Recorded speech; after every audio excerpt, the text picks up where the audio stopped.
بسم اللہ الرحمن الرحیم۔ میری اس ویڈیو کو دیکھنے سننے جاننے اور چاہنے والوں کو محمد ریاض کا سلام قبول ہو۔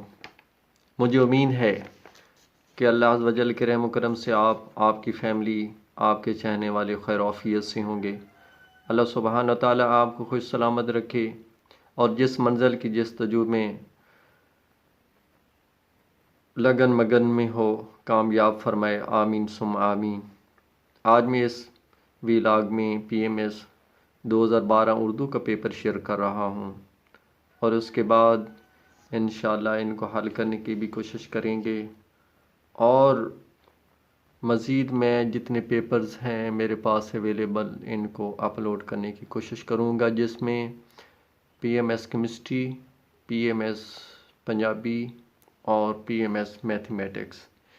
یہ 1994 ٹو 2021 تک میرے پاس اویلیبل پیپر ہیں، لیکن ٹائم کی وجہ سے میں شیئر نہیں کر پا رہا، لیکن جو مجھے وقت مل رہا ہے میں شیئر کر رہا ہوں۔ مجھے امید ہے کہ آپ بہت زیادہ اس سے مستفید ہوں گے۔ یہ اردو PMS میں اردو کا پیپر لازمی ہوتا ہے اور اس کے لیے ٹوٹل 3 گھنٹے اور 100 نمبرز ہوتے ہیں۔ سوال نمبر 1، مد ذیل میں سے کسی ایک موضوع پر مضمون لکھیے۔ ان کے لیے 4 ٹاپک دیے جاتے ہیں، ان میں سے کسی ایک ٹاپک پر مضمون لکھنا ہوتا ہے جس کے 25 نمبر ہوتے ہیں۔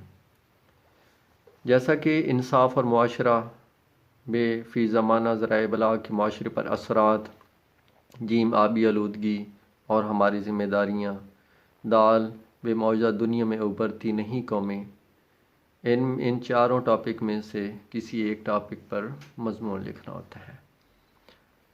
سوال نمبر 2، مد ذیل میں سے صرف 4 شعروں کی تشریح کیجیے۔ یہ سوال بھی 20 نمبر کا ہے۔ اس کے لیے یہ اشعار دیے گئے ہیں، اس میں سے کوئی بھی 4 اشعار کی تشریح کرنی ہے اور تشریح سے پہلے شاعر کا نام بھی لکھنا ہے، جس کا 1 نمبر ہوتا ہے۔ اس کے بعد سوال نمبر 3، ایک پیراگراف دیا جاتا ہے جس کی تلخیص کرنا ہوتی ہے، جو اصل عبارت کے 1/3 سے زیادہ نہ ہو، اور آخر پر تلخیص کا عنوان بھی دیجیے، جو صرف ایک عنوان دینا چاہیے، ایک سے زیادہ عنوان نہیں دینے چاہیے۔ اس پیراگراف کی تلخیص کرنا ہوتی ہے اور یہ ویری امپورٹنٹ کویسچن ہوتا ہے، اور اس کے علاوہ CSS اور PMS انگلش گرامر کمپوزیشن کے پیپر میں بھی اسی طرز کا کویسچن پوچھا ہوتا ہے۔ وہ ان کی جو تلخیص کرنی ہوتی ہے پریسائز، وہ انگلش میں کرنی ہوتی ہے، لیکن اردو کے پیپر میں یہ جو کویسچن ہے ان کی تلخیص کرنا ہوتی ہے، اور آخر پر ان کا جو عنوان ہے مناسب عنوان وہ بھی دینا ہوتا ہے۔ اس کویسچن کو بڑے دھیان سے کرنا چاہیے،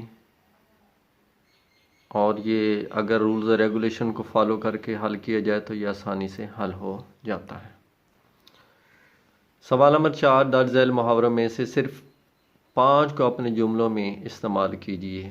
ایک محاورے کا 1 سے زیادہ جملہ مت بنائیے اور نہ ہی 5 سے زیادہ محاورے استعمال کیجیے، جیسا آنکھیں سفید ہونا، بیڑا اٹھانا، پانی بھرنا، دان پان ہونا، سبز قدم ہونا، سمندر بلونا، شیطان کی آنت ہونا، کچا چھٹا کہنا۔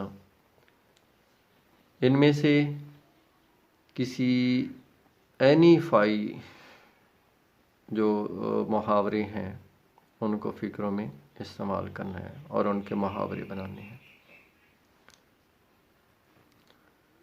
سوال نمبر 5، درج ذیل انگریزی عبارت کا رواں اردو ترجمہ کیجیے۔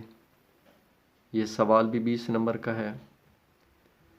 یہ جو پیراگراف دیا گیا ہے اس کا انگلش ٹو اردو ٹرانسلیشن کرنی ہوتی ہے۔ یہ بھی ویری امپورٹنٹ کویسچن ہوتا ہے، اور یہ اس میں اچھے نمبر لیے جا سکتے ہیں اگر اس میں گرامر کی، ٹینسز کی اگر وہ کچھ مسٹیک نہ ہوں، تو آپ آسانی سے یہ کویسچن آپ اٹیمپٹ کر سکتے ہیں اور اس میں میکسیمم مارکس آپ لے سکتے ہیں۔ مجھے امید ہے کہ آپ کو یہ میری ویڈیو پسند آئی ہوگی۔ اس کو لائک اور شیئر کیجیے اور کامنٹس باکس میں اپنے خیال کا بھی اظہار فرما دیجیے۔ والسلام۔